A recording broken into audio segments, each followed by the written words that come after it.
আসসালামু আলাইকুম। নাফিস gardening and organic food সেন্টারের পক্ষ থেকে আপনাদেরকে স্বাগতম।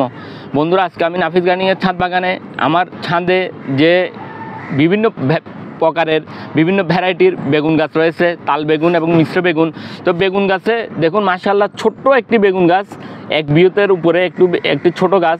তো মাশাআল্লাহ দেখুন এখানে কত পরিমাণ বেগুন, এখানে বেগুন, এখানে বেগুন, এখানে ফুল আসছে, এখানে ফুল। ছোট একটি গাছে প্রচুর পরিমাণে ফুল এবং ফলন আসছে। তো এইভাবে পাশাপাশি আমার আরও গাছ রয়েছে। তো এই সমস্ত দেখুন এখানেও গাছ রয়েছে আমার। তো এখানেও অনেকগুলো বেগুন ধরেছে। তো এইভাবে গাছে বিভিন্ন আমার এদিকেও গাছ রয়েছে বিভিন্ন গাছ। তো এই সমস্ত গাছে আমি এইভাবে বেগুন গাছে দেখুন ছোট গাছে এইভাবে ফুল ফল আসার জন্য, ফলন আসার জন্য আমি একটি অর্গানিক তরল জৈব সার তৈরি করব। এই অর্গানিক তরল জৈব সারটি তৈরি করে আপনাদেরকে দেখাবো। তো এরপরে আমি গাছে স্প্রে করব। তো আমি অর্গানিক তরল সারটি তৈরি করে দেখাচ্ছি। বন্ধুরা, আমরা অর্গানিক তরল সারটি তৈরি করার জন্য আমরা সর্বপ্রথম নিব চা পাতা। অর্গানিক একদম পুরোপুরি অর্গানিক তরল সার নিব। এই অর্গানিক তরল সার তৈরি করার জন্য আমরা সর্বপ্রথম নিব চা পাতা। এই চা পাতা আমি এই বাড়িতে ভিজিয়ে রাখবো। এই বাড়িতে আমি দিয়ে দিব। এই বাড়িতে দিয়ে দিব। চা পাতাতে প্রচুর পরিমাণে আপনারা জানেন নাইট্রোজেন আছে। তো আমি নাইট্রোজেন উদ্ভিদের বৃদ্ধি এবং ফুল ফল আনতে বিশেষ করে উদ্ভিদের বৃদ্ধিতে সহায়তা করে। তো আমি এটি ভিজিয়ে রাখবো একদিনের জন্য। এরপরে আমি যেটি নিব আপনাদেরকে দেখাচ্ছি। এটি হচ্ছে যে পেঁয়াজের খোসা। পেঁয়াজের খোসা উদ্ভিদের অতীব গুরুত্বপূর্ণ একটি উপাদান, উদ্ভিদের অনেক কাজে লাগে। এই পেঁয়াজের খোসাতে প্রচুর পরিমাণে ফসফরাস রয়েছে এবং পটাশিয়াম রয়েছে, কিছু পরিমাণ পটাশিয়াম রয়েছে। তো এই পেঁয়াজের খোসা উদ্ভিদের এছাড়াও এটা কীটনাশক হিসাবেও কাজ করে ভালো। তো আপনারা পেঁয়াজের খোসা নেবেন। পেঁয়াজের খোসা আমি কি করব, একটি বাড়িতে আমি আধা লিটার পানিতে পেঁয়াজের খোসাগুলো ভিজিয়ে দিব।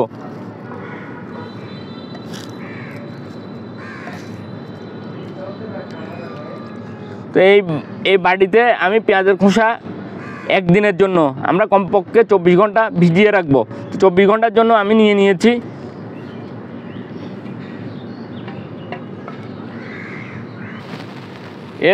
এরপর বন্ধুরা আমরা যেটি নিব সেটি হচ্ছে যে কলা।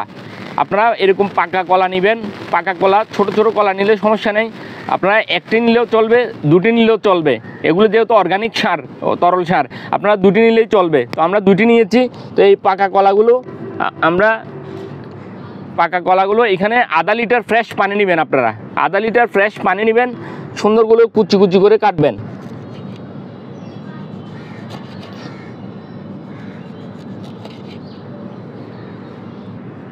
বন্ধুরা, আমি কলার খোসাগুলো কেটে নিয়েছি, কলা সহ। আপনার কলাতে প্রচুর পরিমাণে, আপনারা জানেন কলাতে প্রচুর পরিমাণে পটাশিয়াম রয়েছে। এই পটাশিয়াম উদ্ভিদের ফুল ফল আনতে সহায়তা করে। আপনারা জানেন পটাশিয়াম উদ্ভিদের ফুল ফল আনতে সহায়তা করে। এই পটাশিয়ামের এক উৎস হচ্ছে যে কলার খোসা। কলার খোসাগুলো আমি এই বাটিতে দিয়ে দিব, এই মগে দিয়ে দিলাম আধা লিটার পানিতে। তো এইগুলো আমি ভিজিয়ে রাখবো একদিনের জন্য।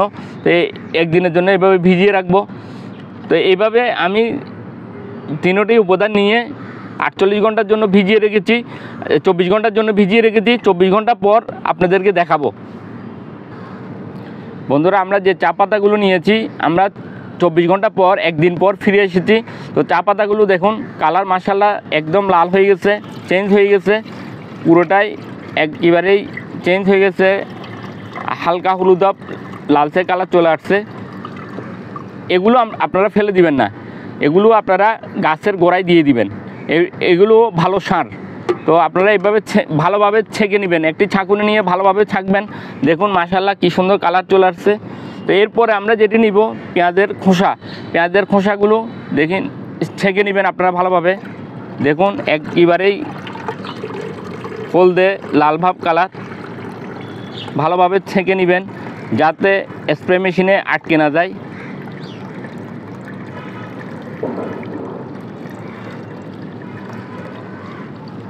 আপনারা পেঁয়াজের খোসাগুলো ফেলে দিবেন না, এগুলো গাছের গোড়ায় দিয়ে দিবেন। এগুলো ভালো সার এবং এগুলো ভালো কীটনাশক হিসাবে কাজ করে, কীটনাশক এবং ছত্রাকনাশক হিসাবে কাজ করে।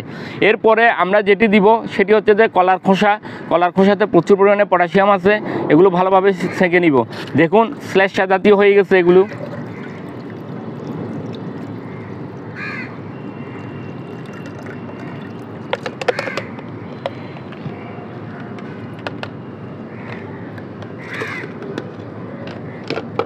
বন্ধুরা আমাদের উপাদানটি মিক্স করা শেষ। মিক্স করে এরপরে আমরা আরও একটি উপাদান, এই মিশ্রিত উপাদানে পেঁয়াজের খোসা, চা পাতা, কলার খোসাতে আরও একটি উপাদান দিব। এটি হচ্ছে যে জিপসাম। দেখুন এই জিপসাম, দেখুন আপনারা, এই জিপসামে প্রচুর পরিমাণে ক্যালসিয়াম এবং সালফার রয়েছে। তো আমরা যেহেতু 1 লিটারের উপরে পানি নিয়েছি, আমরা 2 চামচ দিয়ে দিব। এই জিপসামে রয়েছে প্রচুর পরিমাণে সালফার এবং ক্যালসিয়াম উদ্ভিদের হলুদা ভাব এবং উদ্ভিদের ফুল ফল আনতে সহায়তা করে, প্লাস উদ্ভিদের ফসল বড় করতে সহায়তা করে এবং ফলমূল বড় করতে সহায়তা করে এবং উদ্ভিদের পাতা হলুদা বর্ণ দূর করে। তো এই ক্যালসিয়াম আমরা 2 চামচ দিয়ে দিব এখানে। নেওয়ার পর ভালোভাবে আপনারা নেড়ে ফেলবেন।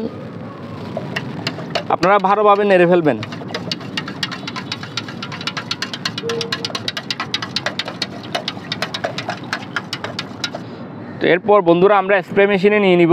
এগুলো আমাদের আগেভাগে আমরা ছেঁকে ফেলেছি, ছাঁকা হয়ে গেছে, ছাঁকার কাজ শেষ। তো আমরা এখন স্প্রে মেশিনে নিয়ে নিচ্ছি।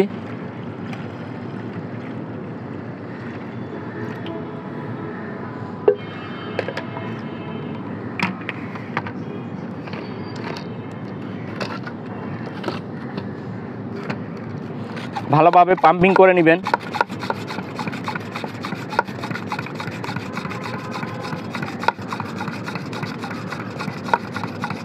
তো বন্ধুরা আমাদের এখন তৈরি করা সম্পূর্ণ অর্গানিক তরল সারটি তৈরি করা শেষ। এটি আমরা এখন গাছে স্প্রে করে দিব। আমরা যে কোনো গাছে আমরা এখন স্প্রে করে দিব। তো আপনাদেরকে স্প্রে করে দেখাচ্ছি। বন্ধুরা আমার অর্গানিক তরল সারটি তৈরি করা শেষ। তো আমি এখন গাছে স্প্রে করে দিব। এটি আপনারা জানেন, এখানে যে উপাদানগুলো দিয়েছি এগুলোতে ফুল ফল আসার জন্য যথেষ্ট। এখানে ক্যালসিয়াম রয়েছে। ক্যালসিয়াম